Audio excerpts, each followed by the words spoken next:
Assalamualaikum warahmatullahi wabarakatuh. Perkenalkan, nama saya Siti Wulandari, jurusan PPKN kelas 5E, NIM E1B01991.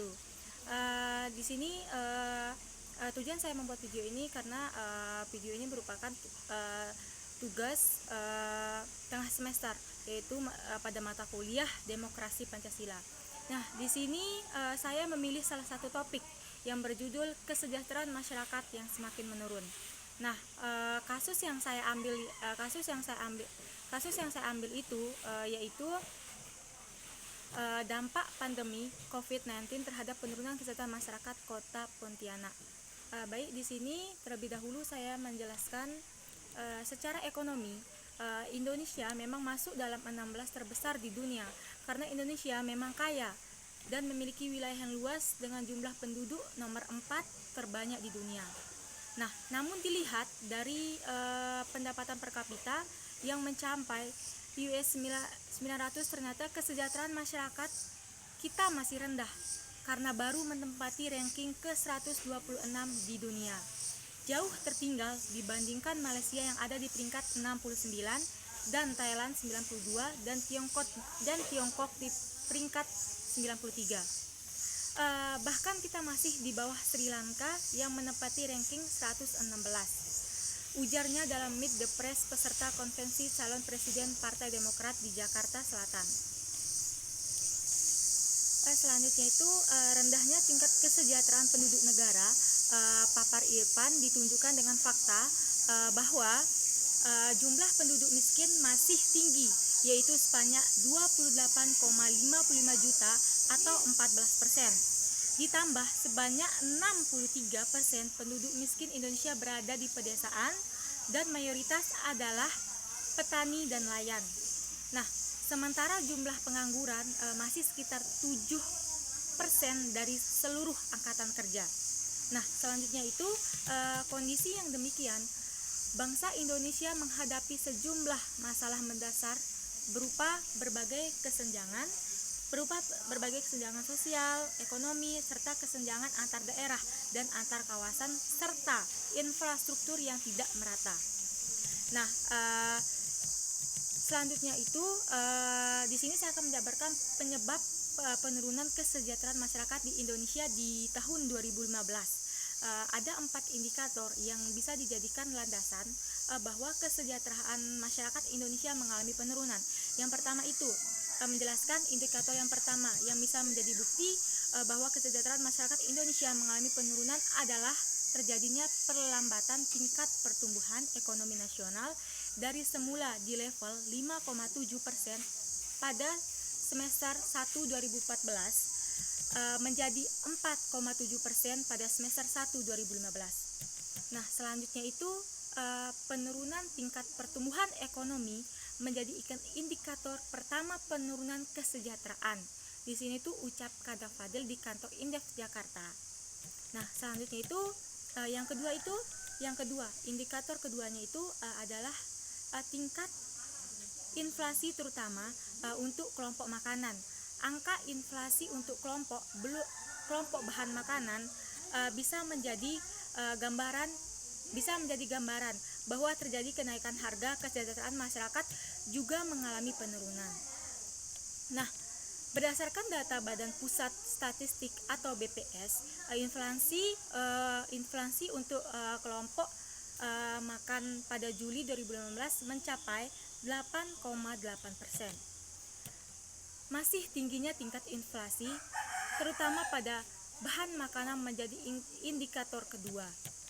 Selanjutnya, penurunan kesejahteraan masyarakat Indonesia juga disebabkan karena gagalnya kebijakan dan program pemerintah dan menjaga daya beli masyarakat akibat ditundanya atau dihilangkannya program sosial seperti beras untuk masyarakat kurang mampu atau sering disebut dengan beras miskin atau beras raskin, dan bantuan langsung tunai atau BLT. Nah, selanjutnya di sini itu pemerintah bukan melakukan perlindungan sosial kepada masyarakat yang terkena dampak, tapi malah menguranginya, menghilangkannya, dan menunda program sosial, misalnya pemberian raskin ditunda untuk beberapa saat. Nah, selanjutnya itu lemahnya langkah pemerintah dalam mengantisipasi dampak dari kenaikan harga bakar minyak atau BBM dan dilepasnya harga BBM, gas dan listrik ke dalam mekanisme pasar juga menjadi indikator yang membuat kesejahteraan masyarakat mengalami penurunan. Nah, selanjutnya bisa kita lihat peningkatan memburuknya kesejahteraan masyarakat Indonesia itu karena gagalnya kebijakan program pemerintah menjaga daya beli masyarakat setelah kenaikan BBM dan kenaikan harga gas dan listrik dan berbagai kebutuhan pokok lainnya. Nah, selanjutnya itu pada bidang COVID-19, penurunan masyarakat juga terjadi akibat semenjak virus 19 itu masuk ke Indonesia. Nah, COVID-19 atau yang lebih dikenal sebagai virus corona telah menjadi perhatian publik sejak munculnya terdeteksi di Tiongkok untuk pertama kali di awal tahun 2020. Nah, meninggalnya ribuan jiwa akibat virus ini membuat menjadi pusat perhatian banyak negara, termasuk Indonesia. Pandemi COVID-19 terbukti telah memberikan tekanan pada kondisi ekonomi dan sosial di Indonesia sejak tahun 2019. Dampak ekonomi ini berdampak luas di seluruh wilayah Indonesia. Selanjutnya itu perekonomian masing-masing daerah terancam, ditambah dengan kondisi daerah yang lebih buruk dari sebelumnya. Karena hal tersebut, pemerintah Indonesia langsung mengambil langkah agresif agar angka penyebaran bisa ditekan semaksimal mungkin. Nah, selanjutnya Indonesia lebih memilih pembatasan sosial atau social distancing sebagai solusi, di mana melakukan lockdown yang mengunci akses untuk masuk dan keluar wilayah bagi siapapun untuk mencegah penyebaran COVID-19 yang umumnya dilakukan oleh kebanyakan negara.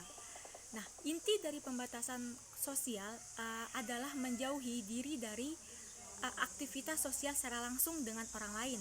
Nah, sedangkan lockdown berarti suatu wilayah akan diisolasi dan terjadi pemberhentian total semua aktivitas di wilayah tersebut. Selanjutnya itu alasan fundamental kenapa Indonesia lebih memilih memberlakukan pembatasan sosial, yaitu adalah banyaknya masyarakat Indonesia yang mengandalkan upah harian. Jadi di sini tuh akan rawan mereka tidak bisa mencari mata pencaharian apabila lockdown diberlakukan.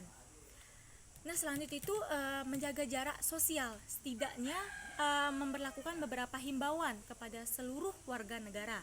Di antaranya adalah bekerja dari rumah, belajar dari rumah, dan beribadah dari rumah. Di sini kita diajarkan untuk bisa menggunakan aplikasi. Karena selama COVID-19 ini mulai dari siswa, guru, mahasiswa, dosen itu semua dituntut untuk bisa menggunakan aplikasi karena di sini tuh kita dituntut untuk bekerja langsung dari rumah, bukan langsung keluar rumah. Selanjutnya itu karena Indonesia adalah Indonesia itu adalah negara berkembang, maka masalah kemiskinan merupakan masalah yang penting dan pokok dalam upaya penggunaannya. Keberagaman pandangan tentang kemiskinan menunjukkan bahwa kemiskinan merupakan fenomena multidimensi. Fenomena ini membuat pengukuran kemiskinan menjadi mudah. Namun demikian, kemiskinan tetap harus diukur sebagai gambaran dan bahan pengambilan kebijakan penanggulangan kemiskinan. Selanjutnya di sini yaitu ada empat alasan kemiskinan harus diukur, yaitu yang pertama, agar orang miskin terus berada agenda dan diperhatikan. perhatikan. Yang kedua itu pengidentifikasian orang miskin dan keperluan investasi mengenai pengentasan kemiskinan. Nah, yang ketiga itu pemantauan dan evaluasi proyek atau kebijakan investasi terhadap orang miskin. Dan yang keempat itu evaluasi efektivitas lembaga-lembaga pemerintahan dalam mengatasi kemiskinan. Nah, selanjutnya itu angka kemiskinan memiliki pengaruh signifikan positif terhadap total kasus COVID-19. Salah satu hal itu terjadi adalah bahwa individu dan populasi miskin tidak memiliki akses ke layanan kesehatan dan mungkin mendapat informasi yang salah dan miskomunikasi karena kurangnya akses ke seluruh informasi, sehingga mereka lebih cenderung mengabaikan peringatan kesehatan masyarakat. Nah, selanjutnya itu penelitian sebelumnya oleh Patel et al. Menyatakan beberapa alasan utama seperti akomodasi yang terlalu padat, akses terbatas ke ruang keluar pribadi, pekerjaan yang tidak fleksibel, dan kondisi kerja yang tidak stabil menjadi faktor yang meningkatkan paparan COVID-19 pada populasi miskin. Nah, selanjutnya itu selama periode 14 hingga 2019 jumlah penduduk miskin Kota Pontianak berfluktuasi dari sebesar 30,93 ribu jiwa pada tahun 2014 meningkat selama 2 tahun berturut-turut hingga di tahun 2016 jumlah penduduk miskin tersebut sebanyak 34,11 ribu jiwa. Namun 3 tahun terakhir sejak tahun 2017 jumlah terus mengalami penurunan hingga di tahun 2019 menjadi 31,46% atau 4,84% dari jumlah penduduk. Atau dapat dikatakan juga bahwa terdapat 4,48% penduduk Kota Pontianak yang hidup di bawah garis kemiskinan. Nah, selanjutnya itu garis kemiskinan adalah garis batas yang membedakan antara kelompok penduduk miskin dan tidak miskin. Garis ini menunjukkan jumlah rupiah yang diperlukan oleh individu untuk memenuhi kebutuhan hidupnya sehari-hari. Selanjutnya itu penyebab kesejahteraan masyarakat itu semakin menurun itu juga kepadatan penduduk juga yang berpengaruh dengan populasi kasus COVID-19. Dalam hal ini diukur dari jumlah kasus. Kepadatan penduduk berperan penting dalam pertumbuhan COVID-19 karena sebanding dengan laju kontak. Nah, sebelumnya dari tahun 2020 di Iran menggunakan fungsi partial continuous conveyance dan Sabol-Jans menegaskan bahwa kepadatan penduduk memiliki hubungan langsung dengan wabah COVID-19. Nah, kepadatan penduduk perkotaan memberikan peluang lebih besar dalam penyebaran COVID-19 jika tidak dilakukan pembatasan sosial. Kota Pontianak merupakan wilayah dengan lingkup kepadatan penduduk tertinggi di Kalbar, memiliki resiko lebih tinggi terhadap penyebaran virus COVID-19 ini. Nah, yang terakhir itu di sini saya dapat memberikan upaya untuk mengatasi kesejahteraan masyarakat yang semakin menurun itu. Upaya untuk mengatasi itu yang dapat saya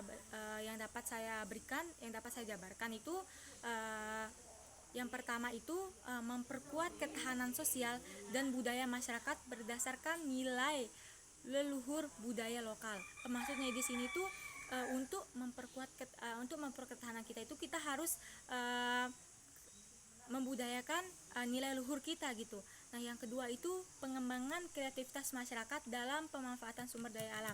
Nah, di sini tuh kita harus bisa memanfaatkan sumber daya alam yang ada di daerah kita gitu. Supaya sumber daya alam itu tidak disalahgunakan oleh orang asing. Malah orang asing yang memanfaatkan sumber daya alam yang kita miliki. Harusnya kita sebagai rakyat asli gitu, kita harus bisa menggunakan manfaatkan sumber daya alam itu dengan sebaik mungkin. Bahkan kita bisa menggunakan sumber daya alam itu sebagai lahan pencarian kita. Nah, selanjutnya itu yang ketiga itu upayanya itu atau solusinya itu menata kehidupan masyarakat yang aman, tertib, taat hukum dan harmonis. Maksudnya di sini tuh kita sebagai rakyat Indonesia tuh selama ini tuh kita itu kebanyakan tidak memperhatikan yang namanya hukum. Kita selalu mengabaikan yang namanya hukum. Misalnya di saat lampu merah, kita tidak memperhatikan gitu. Kita seenaknya saja lolos walaupun lampu merah gitu. Nah, di sini jika kita sudah taat hukum, maka pemerintah pun juga akan memperhatikan kita gitu. Karena kita sudah melaksanakan kewajiban kita. Sekian ya, yang bisa saya sampaikan. Lebih dan kurangnya saya mohon maaf. Semoga video ini dapat memberikan sedikit ilmu. Mohon maaf jika ada kekurangan. Assalamualaikum warahmatullahi wabarakatuh.